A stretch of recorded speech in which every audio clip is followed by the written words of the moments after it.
My girlfriend once hit me with a text that read, "I think we should open our relationship, but only on my side." I shot back, "Sounds fair." Then I quietly shut down access to my wallet, my apartment, and my Collini. She got a fast education on what open really meant when she couldn't get a hold of me for 5 straight days. I'm a 28-year-old guy, and at the Collini I'd been dating Lila, who's 26, for about 3 years. We'd lived together in my apartment for the last year, and I honestly thought everything between us was steady. That illusion shattered last Monday while I was at work, when she decided to drop a bombshell through text. Her message read, "Babe, I've been thinking. I want to explore my sexuality, try some new experiences before we settle down. I think we should open our relationship." I replied, "Let's talk about this when I get home." But she immediately shot back, "No, I've already decided, just on my side." Then she tried to soften it by adding, "You're perfect the way you are. You don't need anyone else." I stared at my phone in disbelief for a good minute before my coworker, Marcus, noticed the look on my face. "You good?" he asked. I handed him my phone, and when he read it, he let out a low whistle. "That's bold," was all he said.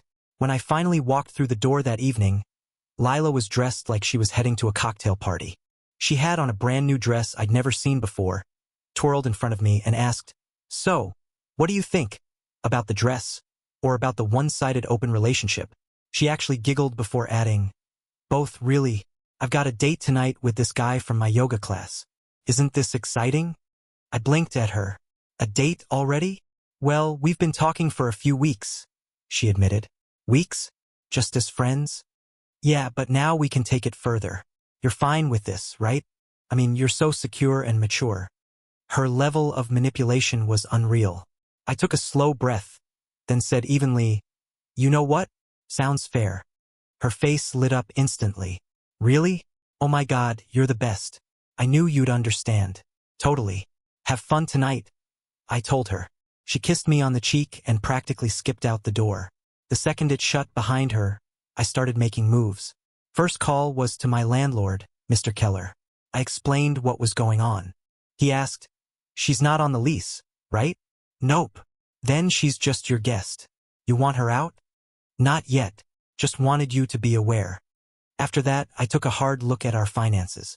Technically, we'd been splitting bills, but a closer check told another story. She hadn't chipped in on utilities for 2 months or groceries for 3. Meanwhile, I had her car insurance rolled into my policy, her phone on my plan, plus Netflix, Hulu, HBO, Spotify, all under my name. I didn't cancel anything yet, but the list was noted. That night, she stumbled in at 2 in the morning, humming. I pretended to be asleep. By Tuesday, she was glowing. Couldn't stop gushing about Damon, the yoga guy, and how connected they were. "He's so spiritual. He understands my need for growth," she said. I sipped my coffee and answered, "That's great. You're not jealous?" she pressed. "Why would I be? This was your choice. I'm respecting it." She looked a little puzzled, but also pleased with herself. Wednesday rolled around and she asked me for money. "Babe, can you Venmo me $200? I want to get my nails done for my date tonight." I raised an eyebrow. "Oh, I just assumed since you're exploring your independence and new adventures, you'd cover your own dating expenses." She shot back, "But you always paid for my nails." "Yeah, when we were exclusive. Now you're seeing other people. Doesn't feel right for me to fund that." Her face twisted up. "You're being petty." "How? You made a one-sided decision about us. I'm just adjusting." She stormed off and ended up paying for her own nails. By Thursday, things really picked up steam. She called out from the living room, "Why isn't my Netflix working?" "Oh, I changed the password," I said casually. "What? Why?" "Well, I'm reconsidering who gets access to my accounts." "Your accounts? We share everything." "Correction, you've been using my accounts. That's not the same thing." She stormed into the kitchen. "What's your problem?" "No problem. You wanted things open. I'm just opening them up."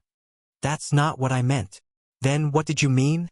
"I meant I could date other people, but everything else stays the same." "So let me get this straight. You want to go out with other guys, while I keep paying for your lifestyle?" "You're twisting my words. I'm literally repeating them back to you." She snatched up her purse. "I'm going to Damon's. At least he appreciates me." "Cool. Have fun," I said. By Friday, I'd had enough. I took the day off work, boxed up all her belongings neatly, and changed the locks. Since she wasn't on the lease, I was within my rights. I put her boxes in the building's storage area with a note taped on top. Your things. You have 30 days to collect them. Then I blocked her everywhere and drove out to my buddy Victor's lake house for the weekend. Phone off. Update 1. Monday morning. I switched my phone back on and was immediately hit with 73 missed calls, 126 texts, and 32 emails. Not from Lila, she was blocked, but from her friends, her mom, and even Damon. My favorite came from Damon himself. Bro, your girl is crazy. She's been at my place since Friday, freaking out. Can you come get her? I wrote back, not my girl anymore. She's your spiritual project now. Good luck. Her best friend Selena had left me 15 voicemails, each more unhinged than the last. I listened to them while making breakfast, almost like a podcast. You can't just ghost her. She's having a panic attack. This is abusive. She didn't mean it. Damon kicked her out. Answer your damn phone. I finally texted Selena once. She wanted an open relationship. I opened it so wide she fell out. Not my problem. Then Lila's mom, Patricia, actually showed up at my building. Security called me saying, "There's a woman here claiming to be your mother-in-law. I'm not married. Don't let her in," I replied. I could hear Patricia's voice in the background, screaming about that bastard who abandoned my baby. Later that afternoon, a text popped up from an unknown number. It was Lila using her mom's phone. "We need to talk. This is insane. You can't just throw me out." I replied, "I didn't throw you out. You left for Damon's Thursday night. I figured you moved in with him since you're exploring new connections." "You changed the locks," she accused. "For safety reasons. A lot of random people have been coming and going lately." "That's not funny," she shot back. "Neither is being told your girlfriend wants to sleep around while you cover all her bills," I reminded her. "I never said that." I sent her a screenshot of her original text. "That's out of context. The context is literally in the message itself," I wrote. She tried calling after that. I didn't answer. By Tuesday evening, the real entertainment had started. Lila was apparently couchsurfing because Damon had only put up with her for 2 days before showing her the door. She tried Selena's place next, but Selena's boyfriend wasn't having it. Then she went to her mom's, but Patricia only had a small studio apartment, and that wasn't exactly built for two. Meanwhile, I kept tabs through a burner Instagram account. She was posting all these dramatic, cryptic quotes about toxic men, narcissistic abuse, and when he can't handle a strong, independent woman. The irony was almost too much. Out of the blue, my ex before Lila, Jenna, who I'm still friends with, sent me screenshots. Lila had actually DM'd her with this girl-to-girl angle. Lila asked, "What's his deal? Why is he like this?" Jenna replied, "Like what? Cruel, vindictive, controlling." Jenna shot back, "That doesn't sound like him at all. What happened?" Lila whined, "I just asked for some space to explore myself, and he evicted me." Jenna clapped back, "You asked for space, and he gave you all of it. Sounds fair to me." Lila accused, "You're just still in love with him." Jenna shut her down with, "Nope. I'm married with twins now. Nice try though." Jenna followed it up with a string of laughing emojis and texted me, "Dodged a bullet there, buddy." Update 2. By Wednesday, Lila had supposedly retained a lawyer. Translation: she tried to, but quickly learned lawyers require payment. Turns out she had only $74 in her account. I know that because she accidentally sent me a screenshot that was meant for Selena, whining about financial abuse, while her pitiful bank balance was front and center. Thursday morning, Patricia called me from a different number. "You need to take her back," she demanded. "No, she made a mistake. No, she made a choice. She's staying in my studio. I can't live like this. Maybe you should have raised her to understand consequences." "How dare you?" she snapped. I hung up before it could spiral further. Later that afternoon, my building manager called. "Hey, just a heads up. Someone tried breaking into your apartment." "What?" "Don't worry, they didn't get in. New locks held. We caught it on camera. You want to press charges?" When I saw the footage, I almost laughed. It was Lila trying her old key first, then jamming a credit card at the lock like she'd seen it done in movies. Security came up on her, and she bolted. I didn't push charges, but I did file a police report just so it was on record. That same evening, Damon reached out again. Dude, I'm sorry. I didn't know she had a boyfriend. You didn't know? You met her at yoga. She talked about me all the Colini. She told me you were her ex, said you were controlling, and that she finally got free. I sent him the receipts, the text where she first brought up opening the relationship on Monday, and proof she went on a date with him that same night. He messaged back, "Holy, she played me." Yep. She told me you were abusive, said you controlled all the money and wouldn't let her see friends. I explained, I paid for everything because she spent her cash on yoga classes and weed. Never once stopped her from seeing anyone. Damn, he said. Well, she's at some dude named Brandon's place now. Met him on Tinder Tuesday. Already 4 days since she left my place. Bro, she's been active. Matched with like 50 dudes and telling people she needs a place to stay. By Friday morning, I was served. Lila was suing me for illegal eviction and emotional distress. I laughed so hard the process server actually looked worried. I called up my lawyer buddy, Stefan. He read over the complaint and cracked up. She wants 10 grand for emotional distress and 3 months of living expenses? This is adorable. She wasn't a tenant, right? Nope. Guest. Yeah. Not on the lease, never paid rent. Did she ever get mail there? Some. But I've got texts where she literally said she was staying with me temporarily until she figured things out. From when? 2 months ago. When she was apartment hunting, but decided my place was nicer. Perfect. This'll be dismissed immediately. Countersue. For what? Attempted break-in, defamation, the social media smears, and, my personal favorite, fraud. Fraud. She's been telling people you two were already broken up when you weren't. That's fraud to obtain goods and services, like free housing from Damon and others. Do it, I said without hesitation. Update 3. The weekend passed by quietly. Too quietly. Then Monday rolled in like a hurricane. Lila and her mom teamed up and launched a Women Supporting Women post on Facebook. It painted me as some abusive monster who financially controlled and isolated Lila, then tossed her out when she tried to assert her independence. The post went semi-viral locally, over 900 shares. The problem for them? I had receipts. So, I made my own post. Since my ex wants to take this public, here's the actual colinoline with screenshots. Monday. She texts me saying she wants to open our relationship, but only for her. Monday night. She goes on a date with Damon, predetermined. Tuesday through Thursday. She continues living in my apartment, asking me for money for dates. Thursday night. She leaves for Damon's voluntarily. Friday. I pack her things safely after she doesn't come home.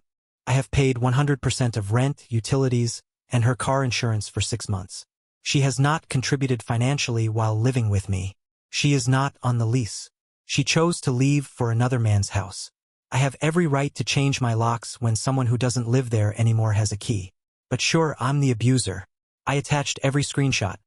The original open relationship but only for me text, her Venmo requests for date money, her texts about staying temporarily, everything. The post got 2,000 shares in 6 hours. Turns out Chloe had done this before. 3 of her exes reached out. She did the same to Colin in college, convinced him to pay for her semester, then dumped him.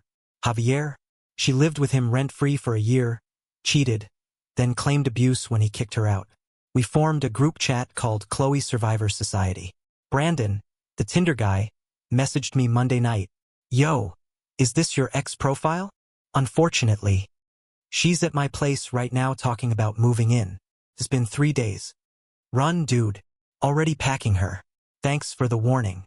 By Tuesday morning, Chloe was officially homeless. Patricia couldn't handle her anymore.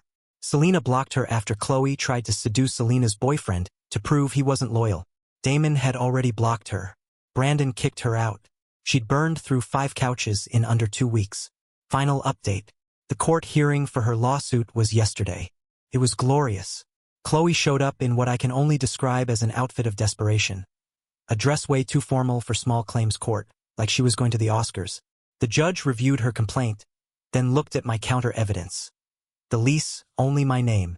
Bank statements showing I paid everything. Her texts admitting she was staying temporarily. The original open relationship text. Security footage of her trying to break in. Screenshots of her defamatory posts. Miss Chloe, the judge began, already looking tired. You were not a tenant. You were a guest. You left voluntarily to stay with another man. Your ex-partner had every right to change his locks.